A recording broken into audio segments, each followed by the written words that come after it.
What's going on, guys? Thank you guys for joining us tonight in the 94th episode of the Lions Den podcast. We're here to talk about everything Club Leon in English as we wind down the season. We have a few more games left.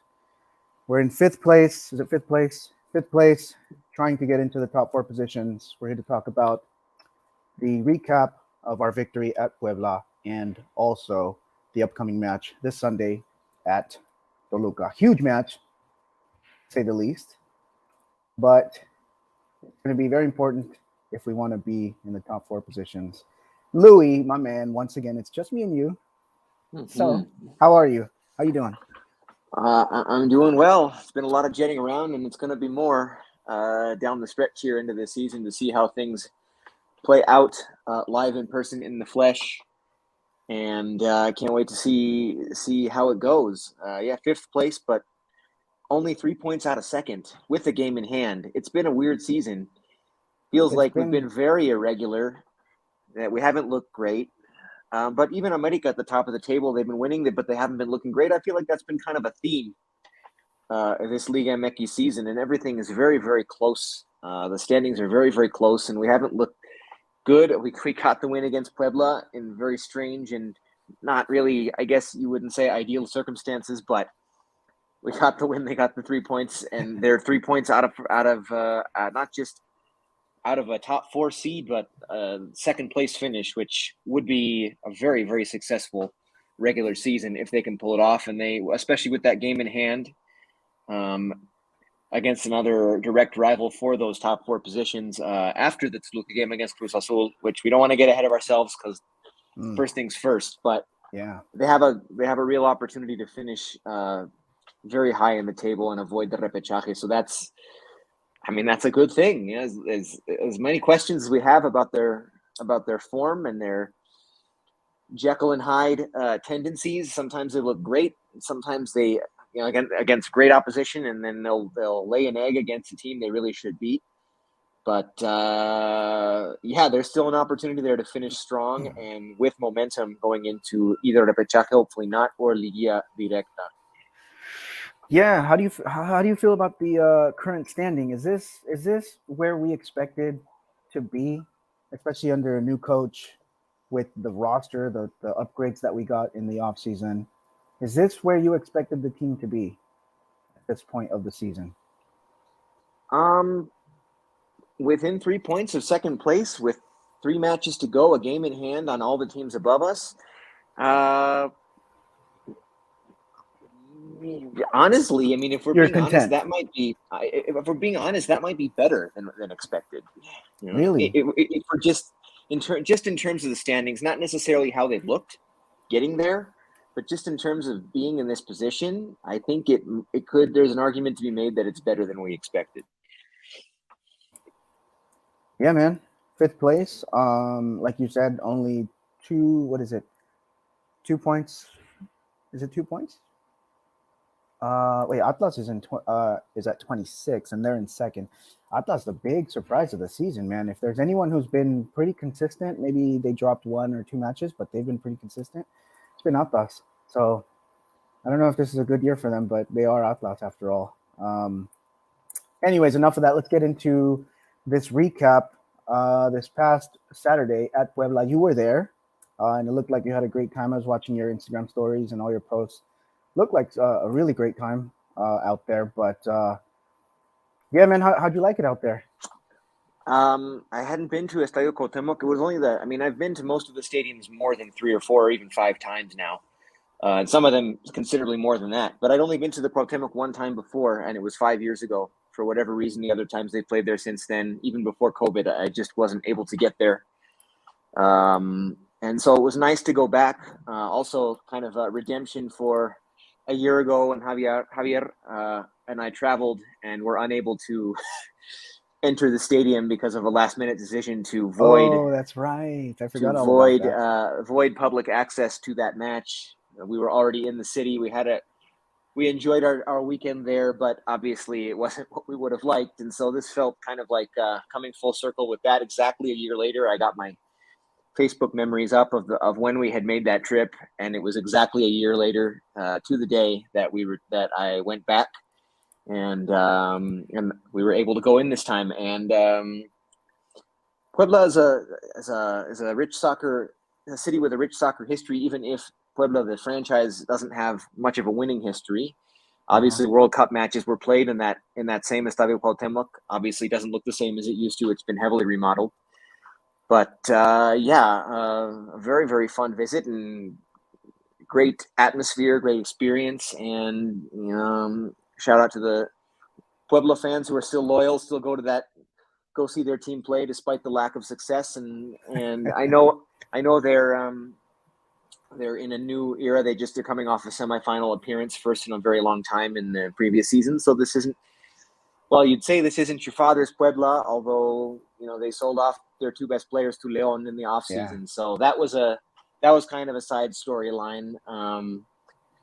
Didn't have much love personally for anybody there who would boo Ormeño or Omar Fernandez, considering how important they were to that semifinal run, and even going back to that big repechaje win before falling to Leon the season before against Monterrey, kind of bringing that team out of a funk and making two important Liga appearances after being out of the conversation entirely for a long time. So I felt that was a little bit classless on the Puebla fans' part to boo Omar and Ormeño, and I felt it was kind of poetic justice for us to come out of there with the win for that reason. Yeah, all other things aside.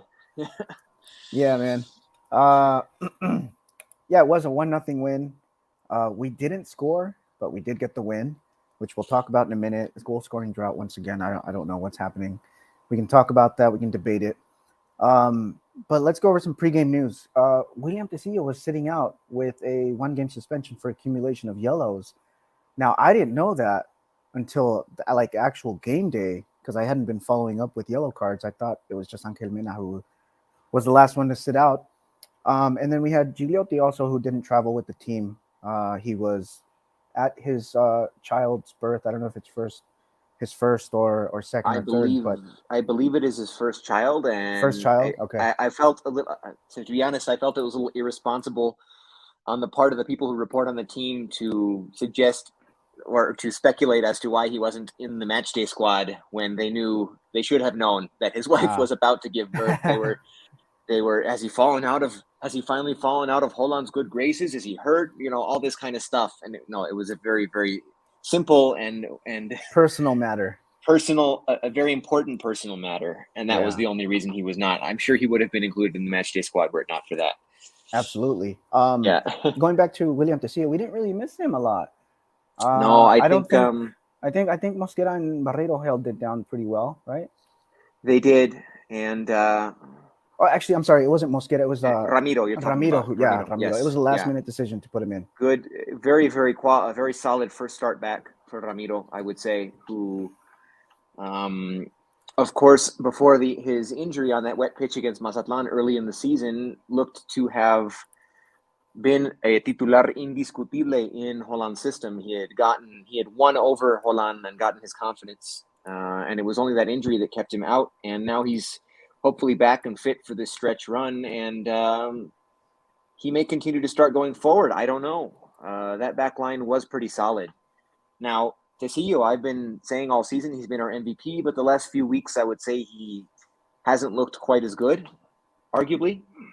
Mm-hmm. Obviously has fallen out of favor with his selección. He used to be a starter for Colombia, and now, while he's still getting called up, he's not seeing any game minutes for them.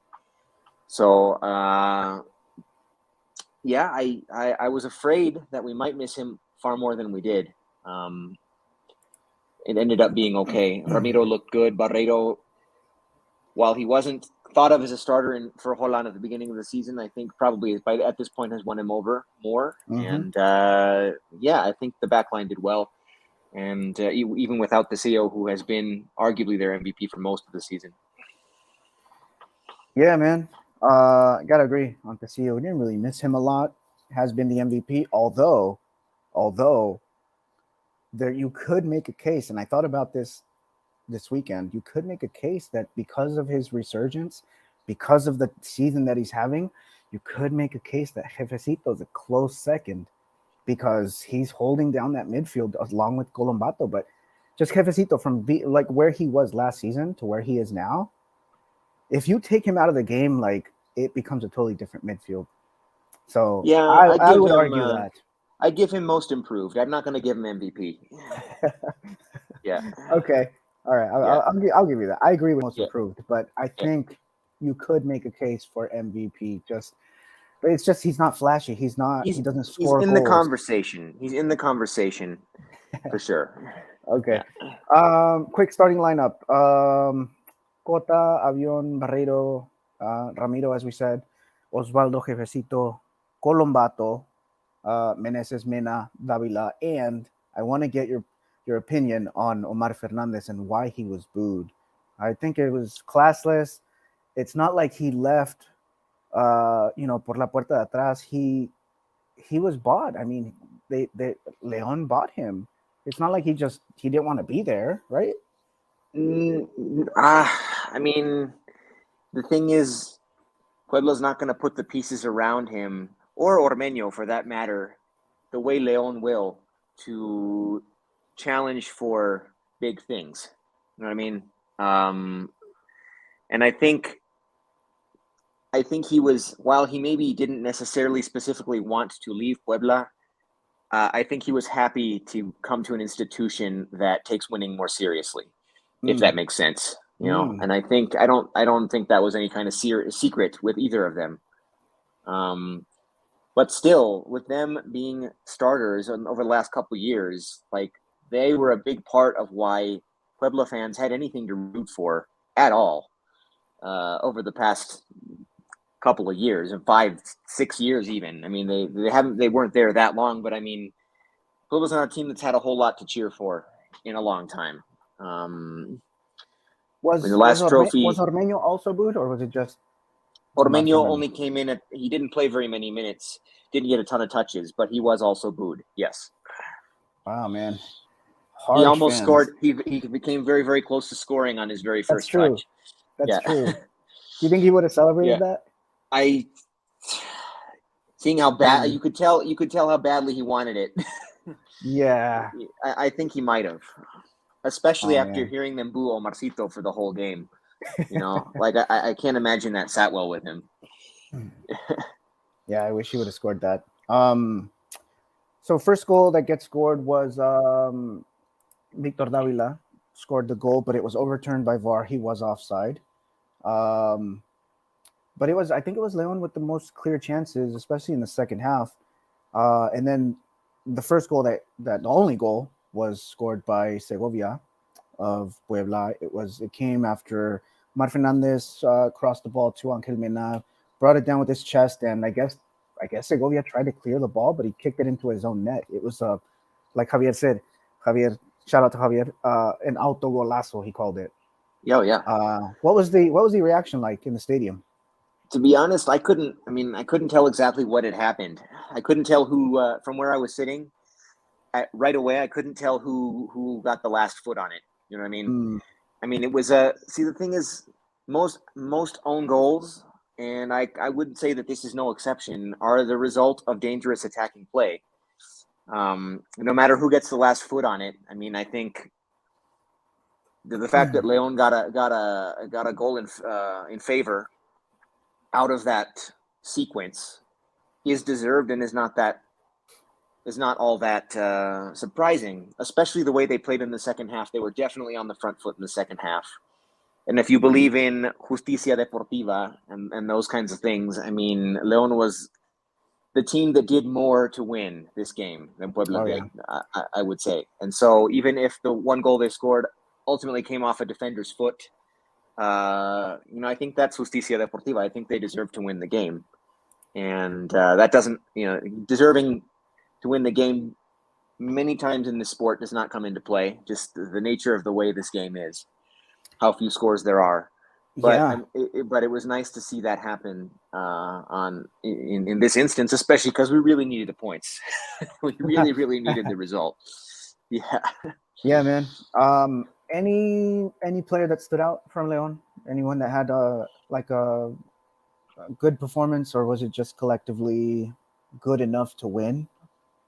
I thought Davila had a really nice performance. Obviously, the goal that was ultimately called back, but also earning that free kick, which from my view looked like a clear PK and not a free kick in a red, but they called it outside. Whatever. Uh-huh.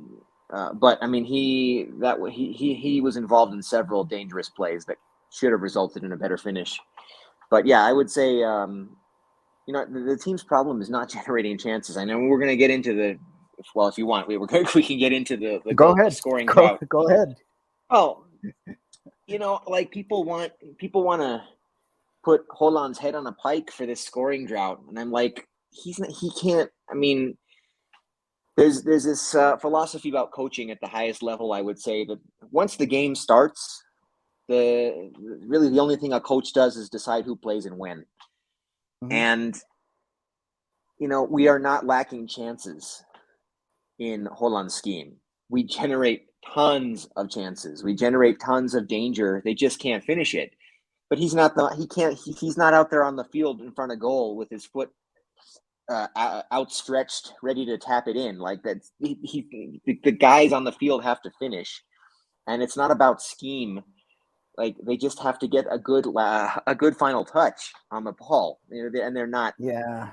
They're not doing that. That to me is not indicative of a failure in the scheme that they're running, which I think is doing what it's supposed to be doing and generating quite a number of chances.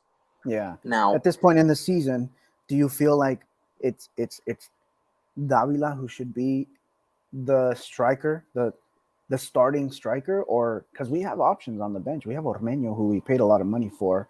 He's supposed to be one of the bombas of the offseason, but he hasn't really played too much. Um, and he really was brought in because we were lacking goals last season or over the past couple of seasons, and he hasn't really played a lot. But we're not playing him. We're playing Davila, and we look really good with Davila. Do you think we're gonna remain? It's gonna remain that way? we look good with Davila, but Ormeño is arguably better finisher. He just hasn't had a chance to get in rhythm. I mean, we sound like a broken record saying it over. He can't contribute if he's not on the field. And if he's not on the field, he can't get into rhythm.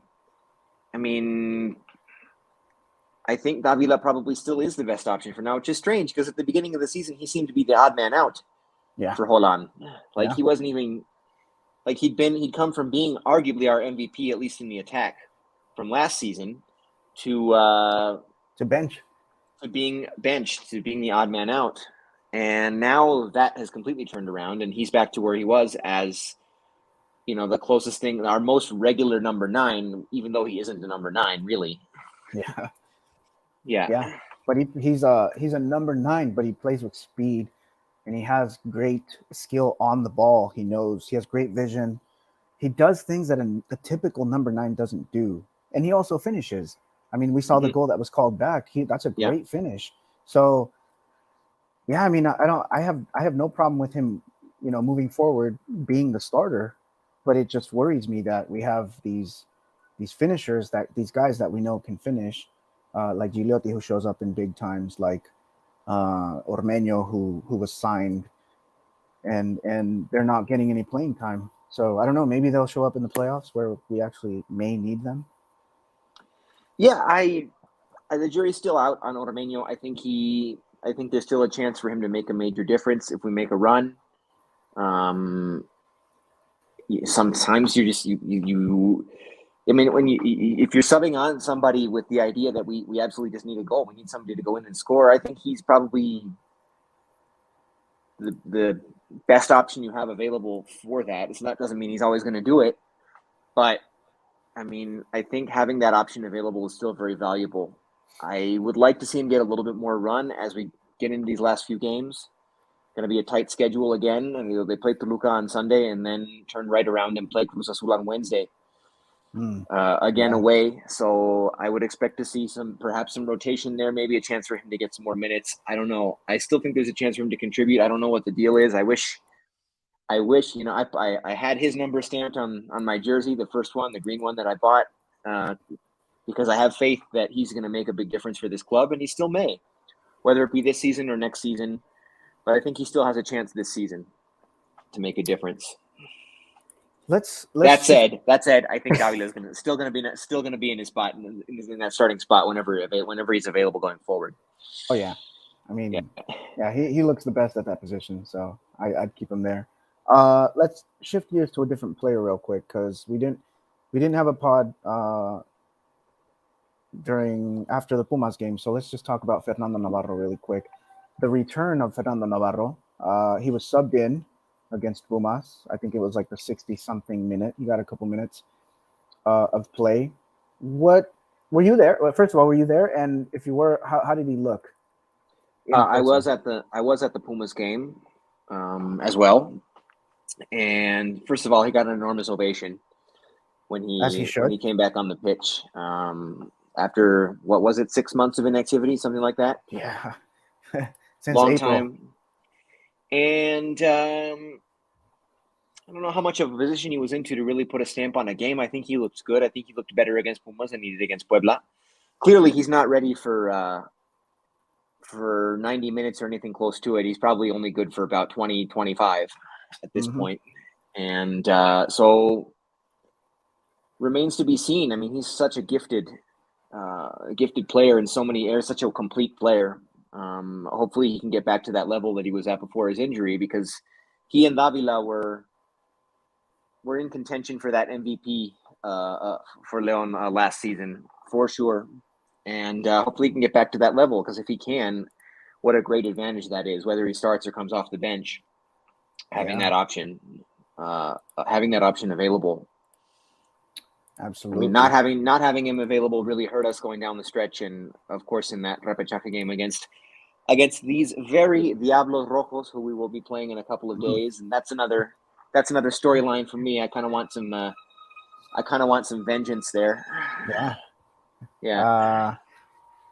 So let's see. Navarro, he subbed in the 87th minute against Puebla. Wasn't really much to see. Got garbage minutes.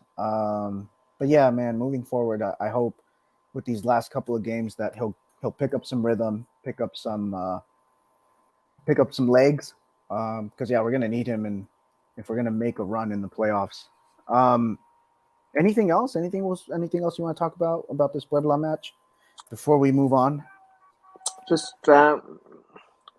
good, solid performance and a good, solid result. It's just strange to compare the road form and the home form. The home form this season has not been good. If we are where we are in reach of anything great right now, it's because of our road form. They've been a better road team than home team. It's just strange. The Glorioso has been at times a fortress, but at other times it's been like they get nervous playing in front of their home fans more than they do on the road at the road fans. They've even said as much occasionally. Like we feel pressured when we play at home, and when we're on the road we just go out and play, and it's kind of been that way this season. So, but honestly, I mean, since they're not going to be super leader, clearly, I mean, I think super leader is out of reach at this point. The highest they can potentially finish is second, and so they're gonna, if they have having a good road form could bode very, very well for them in a Liguilla run.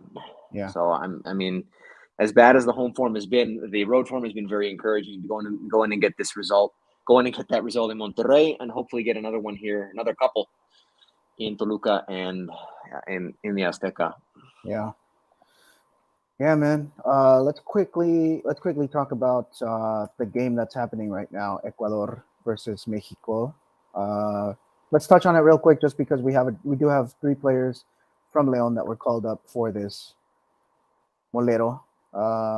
Completely meaningless game. I don't know why we're playing it, but we're playing it nonetheless, and we do have some representatives on that team. Avion starting, Osvaldo starting, and Cota's on the bench. It's currently 2-1. Thoughts? I know you don't like to talk about the Mexican national team, but what any thoughts? Anything? Just go. Just say it. The only point of interest for me in this is I want to read the recap and see that hopefully none of our guys played 90 minutes, and hopefully even more, none of them were injured. Yeah. That's Yeah. I sometimes while we're podcasting, I do have my big screen behind the computer. Sometimes I do have games going, but not tonight. Well, in a little while I will, but not that game. I have no interest in that game really. Just even though our players are involved in it, I just want to make sure they don't get hurt. It's a meaningless game. I have no idea why they would play a game like this in the thick of World Cup qualifying. Especially It doesn't make any sense. There's going to be another Fecha FIFA soon. Like, all you're going to do is tire these guys' legs out. We're getting down to the most important fechas in Liga MX, and I believe it is an entirely Liga MX side. Am I wrong? It is. Yeah, it's all Liga MX. So, like, especially our guys, like, they have this game and then Toluca on Sunday and then Cruz Azul on Wednesday, and like both of those guys, Osfi and Avion, they are key players for us. Like, They are. It's frustrating. That's all I'll say. It's frustrating. Well, yeah. Fingers crossed nothing happens. Fingers crossed they get back safely and can also. Well, the good thing is that we play on Sunday and then it's not Saturday, so there will be some time to recover some legs. Well, for Sunday, but not for Wednesday, because they play on Sunday. So then that's the thing. Yeah, I would imagine though that they will not travel back to Leon between the Toluca and the Cruz Azul game. Yeah, it doesn't make sense. So yeah, there is that, but that they should save some legs and energy from that. But still, Senaku reporting in from the chat. I agree with Carlos. It's pointless. It is pointless. It is pointless, man. Just doesn't make sense. Completely pointless. Yeah.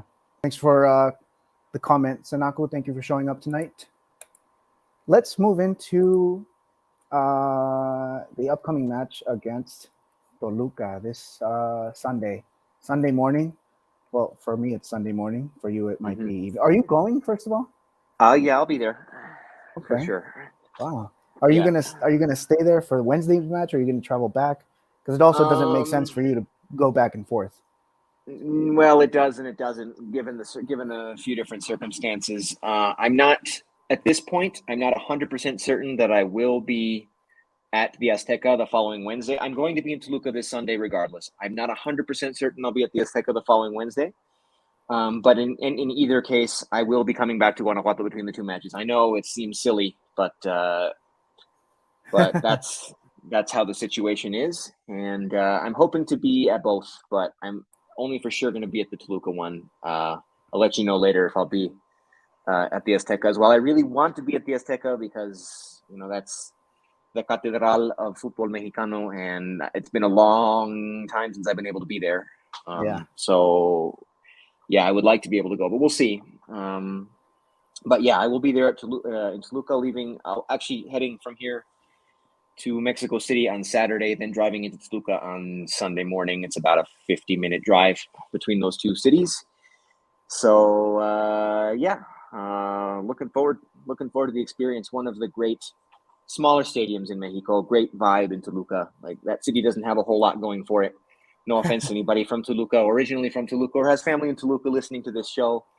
Wasn't there like a food that you said was like really good there? What was the food? Well, there's the huaraches that you can get outside the stadium. Yeah, they're famous for that, amongst other things. The tacos are really good there too. I mean, everything is generally, the cities that don't have much else going for them in terms of like touristic interest or whatever, has pretty good food. Nice. So Toluca's doesn't have a lot. It's not a very interesting city, but there's a lot going on there football wise. That's a good fan base. They know their football. They love their team. And the remodeled Bombonera Nemesio 10 is a great place to catch a game in Mexico. Highly recommended for anybody who wants to see a game in one of Mexico's truly historic stadiums. Absolutely. Yeah. Anthony Elias also reporting in. It's pointless, but at least they're playing in my city, Charlotte. Wow. Should have gone, or not, because I heard the maybe he's there. Or maybe he's there. Watching our podcast. Send us a picture if you're there, man. That would be cool if you're watching from the game. So this Leon versus Toluca, it's actually a very interesting match because Toluca, it feels like they don't make up their mind about whether they want to be good or bad. They have a really good start. but then they lose against teams like San Luis, and they drop games against bad teams. They So are they good or are they dropped bad? points. They've dropped points against several bad teams at home this season, just like Leon has. Yeah. I think that these teams are kind of on a similar path. Jekyll and Hyde, both they're very very healthily in the repechaje conversation. Probably both have done enough to at least make the repechaje at this point, but they haven't looked great doing it. I think their season stories are very comparable, which is why I think this game is huge. If Leon can come out of this with 3 points, that's huge momentum, both for probably securing a home game in the repechaje at least, and also getting momentum for their next, even more important match against Cruz Azul in that partido pendiente on Wednesday. Like, there's a lot on the line in this Toluca match. So hopefully they're not looking ahead to what comes after. Hopefully they're really ready to go in and get 3 points, because this is a huge one. It is. It is. Playing at Toluca, it's never easy playing there, first of all. Last time we were there, what was it? A draw? Was it a draw? It was a 2-2 draw last match day of the regular season in the Guardianes 2020 when we ended up as champions. The last time they played there with fans was in the Apertura 2018, 2-1 win with goals by Pedro Aquino and Mauro Boselli. I was there. I remember that game very, very well. Great atmosphere, great win. How could you forget the goal by El Guli Peña in Liguilla? Yeah. There have been some great moments for Club Leon in Estadio Nemesio Diaz over the years. That golazo by Gullit in the semifinal, leg 2 of the bicampeonato season. Yeah. There have been some great moments and some great wins by Leon in Toluca, but it's never easy. It's never easy, and I don't expect it to be easy this Sunday. Yeah, man. Toluca currently sitting in 3rd place. We're sitting in 5th, but only 1 point separates us. So it's not just 3 points that we get. We're actually hopping over Toluca, and 6-pointer. This is a 6-pointer for sure. Yeah. As is the game against Cruz Azul. Nothing but 6-pointers. Well, that last game against Necaxa, not really, but these next two are 6-pointers for sure. Yeah, man. Yeah. Huge match. What do you expect from Leon? Like as far as like starting lineup, I know we mentioned some of our guys are with La Selección. Maybe they could get a start. I think they might. I think they might start. Osvi and Avion. I don't. Especially as you mentioned, it's not Saturday; it's Sunday. I would expect that both. Well, Cota, I don't expect to play in this match, and even if he does, I wouldn't expect that to be a factor in whether he starts or not on Sunday. And I would expect Osvi. Although I don't know if Osvi starts. I mean, with Tecillo being back from suspension, good point. They could go with a Tecillo, Ramiro, Barreiro, Avion back line and leave Osvi out. Yeah. Who knows? Maybe Navarrito is ready to start. He gets back his traditional right back position. Although I would consider that more for the game against Cruz Azul than for Toluca. Yeah. That's a fact. Sanako asking, these next 2 games, are they make it or break it for the top 4? I mean, considering how close it is, man, could we lose one and maybe still have a chance? Yeah, I would say 4 points. Let's say 4 points out of these next 2 matches. I think we're in pretty good shape for a top 4 finish. Yeah, if we can get 4 points, I think we'll be good. 3, less so, but still possible. Yeah, I mean, the only thing that worries me is 6 through 8 right now. Cruz Azul, Monterrey, and Mazatlan have 20 points each, which is 1 game. So if they all win this weekend, and we lose, we literally fall to what, 8th place? Yeah. So yeah, I don't know, man. It's a very crucial weekend. I think in terms of the positioning, I'm a little more worried about that Cruz Azul game because we're the 2 teams with a partido pendiente. We're playing each other in that partido pendiente. So if we beat Cruz Azul away in that partido pendiente, like that could really put things out of reach for them and put us in. So, but I would say regardless, 4 points regardless out of these next 2 matches, I think we're in pretty good shape. Yeah, man. continuing on with your starting 11, so you said maybe not Osvi. What about the midfield? I could see him getting a rest, especially if he plays a lot of minutes tonight in Charlotte. I'm not watching it. I have no intention of watching it. I'll check the box score to see when our guys were subbed off or on, and to make sure that they weren't hurt or anything like that. But I don't expect this to factor in too much as to whether they could be available for start on Sunday. And other than that, midfield? yeah, I mean, usual starters. Yeah, I would pretty much the same starting lineup that we saw against Puebla, unless of course Elias makes a surprise return to the starting lineup. I don't think he can, like with all the doble jornadas and stuff. He started against Pumas, so obviously at this point, I don't think you would expect to see him start in doble jornada. But this is a full week off.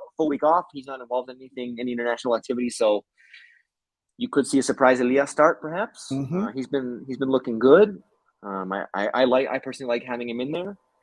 I think he's tied for leading scorer on the team with Angel Mina. So yeah, he's doing really well. But if he comes off of the bench, that's okay too, and we see something closer to or exactly like what we saw against Puebla, that would not be unexpected. Yeah, and then everyone else, usual starters, Angel Mina, Davila, Omar Fernandez, right? Yes, of course. Omar Fernandez, absolutely. Cool. Anything else we have to talk about this match before we go into prediction time? Let's do it, man. Short and sweet. Let's just do quick prediction time, guys. Everyone in the chat, make sure to drop your predictions. We're gonna do prediction time. It's just me and Louis tonight, so let's do prediction time.